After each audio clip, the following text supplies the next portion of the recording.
नमस्कार दोस्तों, जय हिंद, जय भीम। आज़ादी के दशकों बीत जाने के बाद भी आज भी हम आरक्षण पे क्यों बात करते हैं? क्यों हमें आज भी आरक्षण की ज़रूरत पड़ती है?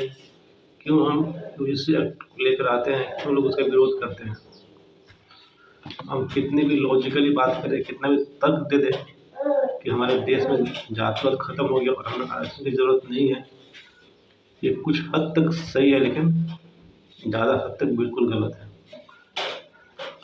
आज भी कुछ गंदी मानसिकता के लोग हैं इस देश में, जिसके कारण जातिवाद है, और जब तक जातिवाद रहेगा तब तक आरक्षण रहेगा। जब तक जात नाम का बीज रहेगा तब तक आरक्षण नाम का फल SC ST OBC को खाने को मिलते ही रहेगा। अगर आप चाहते हैं कि आरक्षण नाम का जो फल है किसी को ना मिले, तो ये जात नाम का जो बीज है ना, इसको जड़ से निकालना पड़ेगा। मेरे इस वीडियो में मैंने कुछ वीडियोस को इंक्लूड किया है जो 2026 की रिसेंट घटनाएं हैं। आप इन घटनाओं को देखकर समझ सकते हैं कि आज़ादी के 78 साल बाद भी आज हमारे देश में लोगों की क्या सोच है, लोग कैसे सोच रखते हैं, और आरक्षण आज भी क्यों चाहिए लोगों को, और होना मिलना भी चाहिए। जब तक ऐसे लोग रहेंगे तब तक आरक्षण लोगों को मिलना चाहिए। एक पूरा वीडियो देखिए तो आपको समझ में आएगा। क्या जूते को सर पर रख सकते हैं? क्या रखेंगे? अपना जूता सर पे रखेंगी? जवाब दीजिए मेरा। उसको सर पर रखोगी?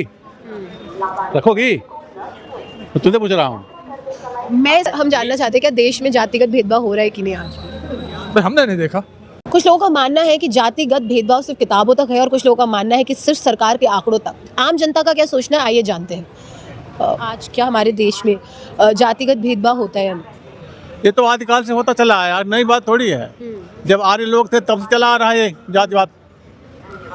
कर्म के आधार पर बांटा गया था, आज भी वही है। तो जैसा कर्म करता है उसको उसी जात में तब्दील किया गया है। तो क्या ये सही है?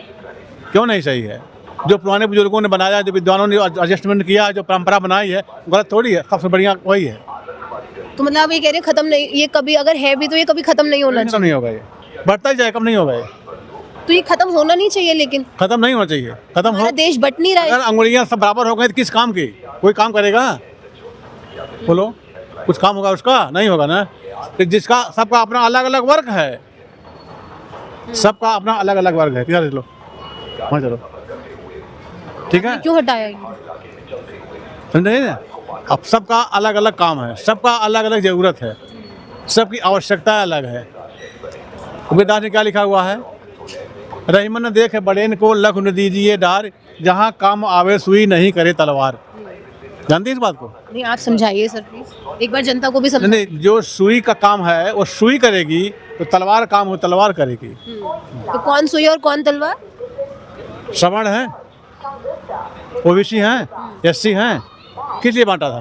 बुजुर्गों ने किस लिए बांटा था? इसीलिए ना। जो लोग नियम संयम परंपरा बनाए हैं वो बहुत बड़े ही विद्वान थे, बहुत बड़े जानकार थे। सर उसके बाद कॉन्स्टिट्यूशन लिखा गया सर, उसमें बताया गया कि जातिगत भेदभाव नहीं होना चाहिए। कौन बता रहा है? कॉन्स्टिट्यूशन पढ़ा है सर आपने? हाँ पढ़ा है। महात्मा गांधी बताया ना, भेदभाव छोड़ो, छुआछूत छोड़ो। क्या वो बाकी लगाए थे क्या? वो तो खुद उस गंदगी में बचे हुए थे। महात्मा गांधी खुद उसी में लगे हुए थे। देखिए, एक और चौपाई बता दूं आपको। आप क्या करते हैं सर? मैं टीचर हूँ, इंटर कॉलेज टीचर हूँ। लिखा है कहाँ पर? जौनपुर डिस्ट्रिक्ट। अच्छा, तो सर आप अपने बच्चों को यही जो टीचर वाला जो आप शिक्षा देते हैं वो यही शिक्षा देते हैं? शिक्षा यही देते हैं, इसलिए देता हूँ जो जिस कैटेगरी में है अपने में सब मस्त रहो, दूसरे के देख कर जलो मत। लोग यही आज कर रहे हैं। कौन किसको देखकर जल रहे हैं? छोटा बड़े को, बड़ा छोटे को। तो छोटे बड़े में बांटने का काम एक टीचर का तो नहीं होना चाहिए ना सर? क्यों नहीं होना चाहिए भाई? क्लास में 60 बच्चे होते हैं, एक बंदा खड़ा पढ़ाता है, क्या सब थोड़ी जज बन जाते हैं? कोई एक बनता है, दो बनता है ना? 10 बच्चे आगे जो बैठे हैं पढ़ रहे हैं, उनका ध्यान वह है जो 2 बेंच के बाद बैठे हुए हैं अपने में मस्ती में मस्त हैं। तो सब नहीं पढ़ते हैं, 60 में कई 2-4 बच्चे निकलते हैं, और सब नहीं। ये बात मान ली मैंने कि 60 में से 2 ही निकलेंगे, या 2 ही IAS बनेंगे, 2 ही लॉयर बनेंगे। वही कैटेगरी वहाँ भी लागू होती है हर जगह। जो जिस परिवार की जो परंपराएं हैं, जो रीति रिवाज है, उसको बदलना इतना आसान नहीं है। आसान नहीं है, लेकिन बदलने की कोशिश तो करनी चाहिए ना। और आप तो बिल्कुल ही नहीं और आप तो शिक्षक हैं। कौन है सक्षम करने वाला? बताइए हमको, दिखाओ उसको, कौन कर सकता है? कोई गवर्नमेंट और इस पे रेगुलेशन, जैसे अभी यूजीसी का गाइडलाइंस आया उसके बाद का बताया गया कि 118% यूनिवर्सिटी, आप बताइए अगर आपकी बच्ची यूनिवर्सिटी जा रही है और डिस्क्रिमिनेशन फेस करे कैसा लगेगा? निकल रहा हूँ आते हैं आप मेरे को सर ये बताइए कि आपकी बेटी अगर स्कूल कॉलेज जाती है और वो डिस्क्रिमिनेशन फेस करे, मतलब तो कैसा लगेगा आपको? देखिए, पहली बात तो हम लोग उस परिवार से हैं, बस नहीं मानिएगा कि बच्चियों को अकेला हम लोग छोड़ते नहीं। कि तुम अकेले टहल रही हो लोग लेकर के ना, हमारे यहाँ लागू नहीं है। तो ये गलत है? गलत कहाँ है?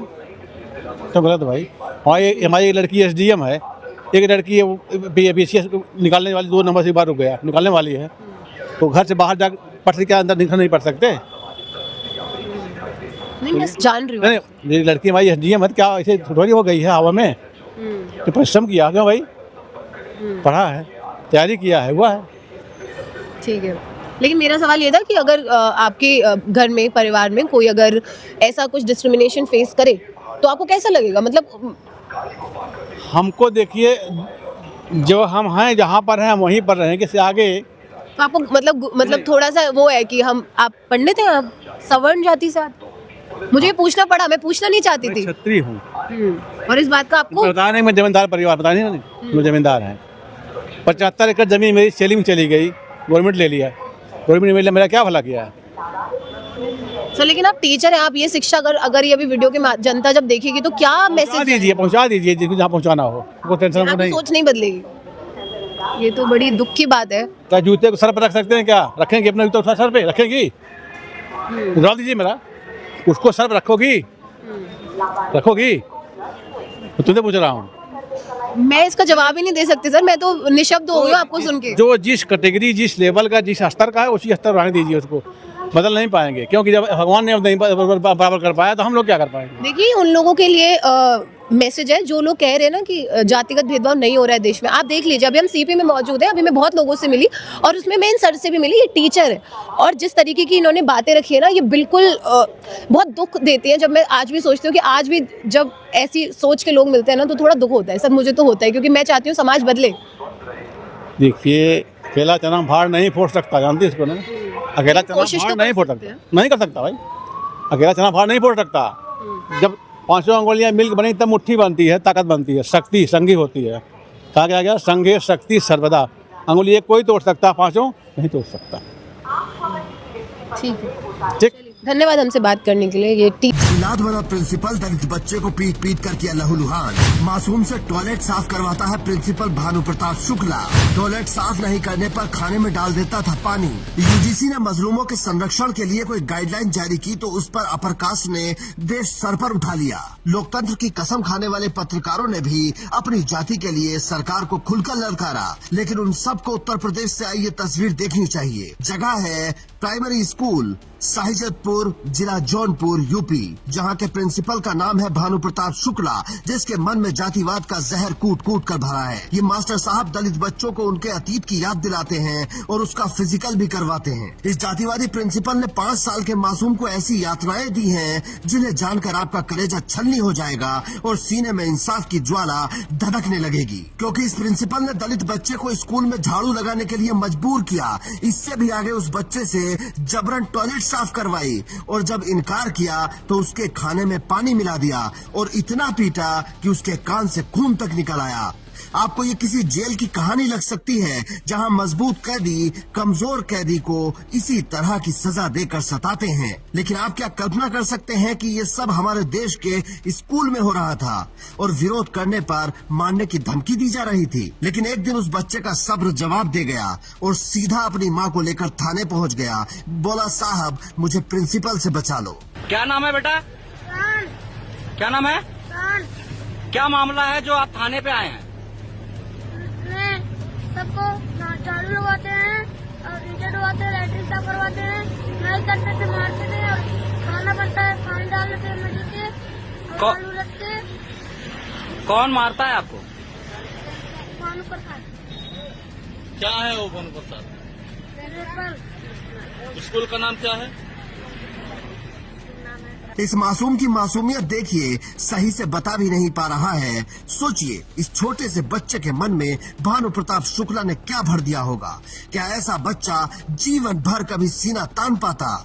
या इन जैसे लोगों की यही साजिश है कि दलित के बच्चे को बचपन से ही गुलामी की आदत डलवा दो ताकि वो कभी विरोध भी न कर पाए। लेकिन सवाल ये है कि क्या उत्तर प्रदेश का शिक्षा विभाग ऐसे घोर जातिवादी प्रिंसिपल पर कार्रवाई करेगा? क्योंकि मथुरा में तो झूठे आरोपों पर भी प्रिंसिपल को सस्पेंड कर दिया गया था क्योंकि उसका नाम जान मोहब्बत था। और ये है भानु प्रताप शुक्ला। में आपके बच्चे पढ़ते हैं? प्राथमिक विद्यालय कहाँ है? क्या नाम है स्कूल का? अच्छा, गांव कौन सा है? सहीजतपुर। क्या हुआ आपके बच्चे के साथ? तेजस बोलिए।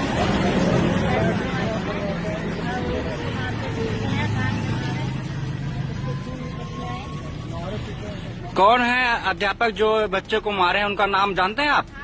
क्या नाम है? भानु प्रताप। पूरा नाम बताइए। भानु प्रताप शुक्ला है। कौन से विद्यालय का मामला है ये? सहीजतपुर प्राथमिक विद्यालय सहीजतपुर का मामला है ये। आप लोग अभी ज्ञापन दिए तो कोतवाल साहब आश्वासन में क्या बोले? आप लोग एप्लीकेशन दिए, क्या बोले साहब ने? एप्लीकेशन है आपके पास? उसका फोटो दिए हैं रिसीविंग?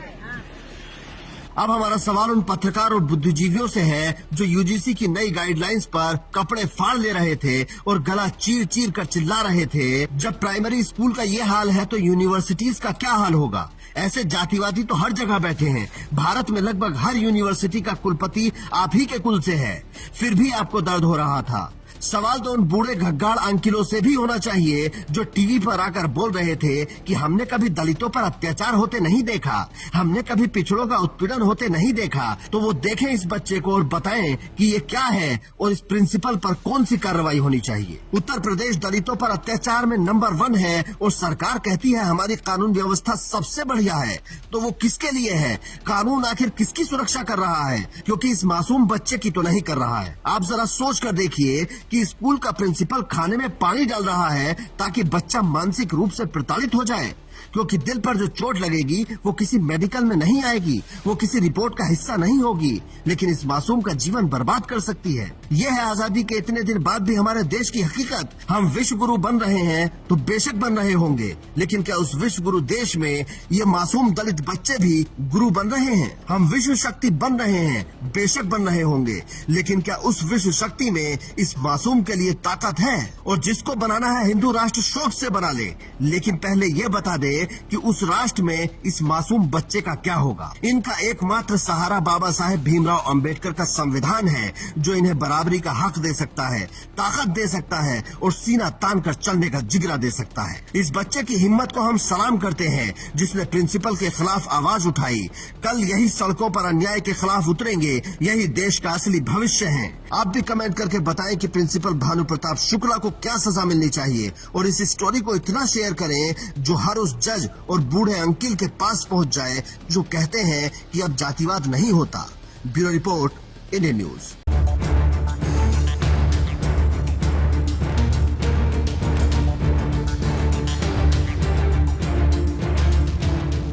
हम दावा तो करते हैं कि हम 2026 के आधुनिक भारत में जी रहे हैं। चांद मंगल की बातें होती हैं, ट्रिलियन डॉलर इकोनॉमी के दावे होते हैं, लेकिन बिहार के वैशाली से आई एक तस्वीर ने इन सारे दावों की पोल खोल कर रख दी है। जरा सोचिए, इंसान की संवेदना कितनी मर चुकी है कि लोग एक बुजुर्ग महिला की अर्थी को शमशान जाने का रास्ता देने तक को तैयार नहीं थे।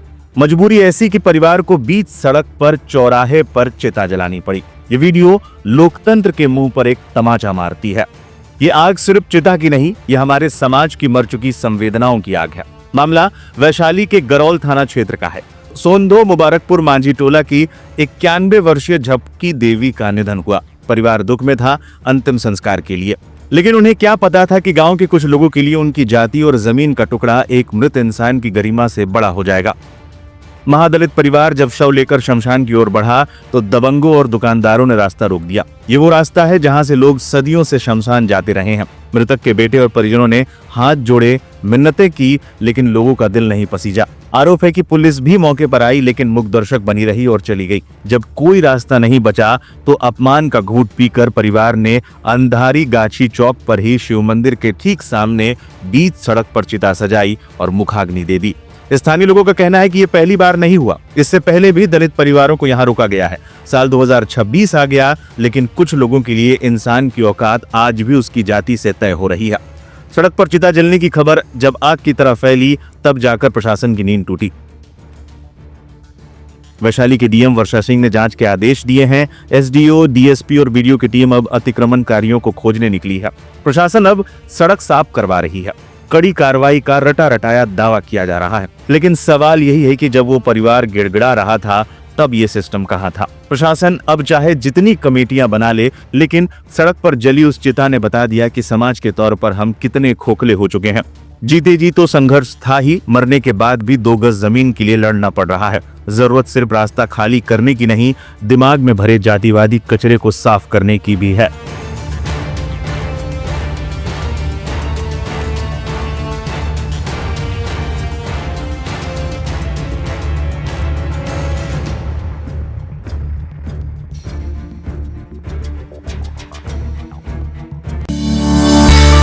उच्च वर्ग के लोगों के साथ बैठने की इच्छा रखने वाले शूद्र की कमर को दाग करके उसे वहां से निकाल भगाना चाहिए, अथवा उसके नितंब को इस तरह से कटवा देना चाहिए जिससे वो न मरे और न जिए।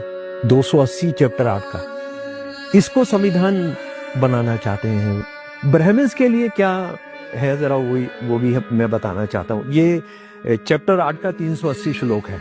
कभी भी किसी भी ब्राह्मण को नहीं मारना चाहिए, जान नहीं लेनी चाहिए, चाहे उसने कितने से कितने भी खतरनाक जुर्म कर दिए हों। ज्यादा से ज्यादा उसको क्या करना चाहिए कि भैया तुम अपना माल समेटो और यहां से निकलकर दूसरी जगह चले जाओ। उन्होंने रेप किया हो, उन्होंने डकैती डाली हो, उन्होंने मोहल्ला जलाया हो, उन्होंने किसी को हक मारा हो, उन्होंने अपनी बीवी को कत्ल किया हो, अपने बच्चों को मारा हो, सिर्फ आप उसे कहेंगे उसको हाथ भी नहीं लगाना है, आप उसको निकल जाएंगे।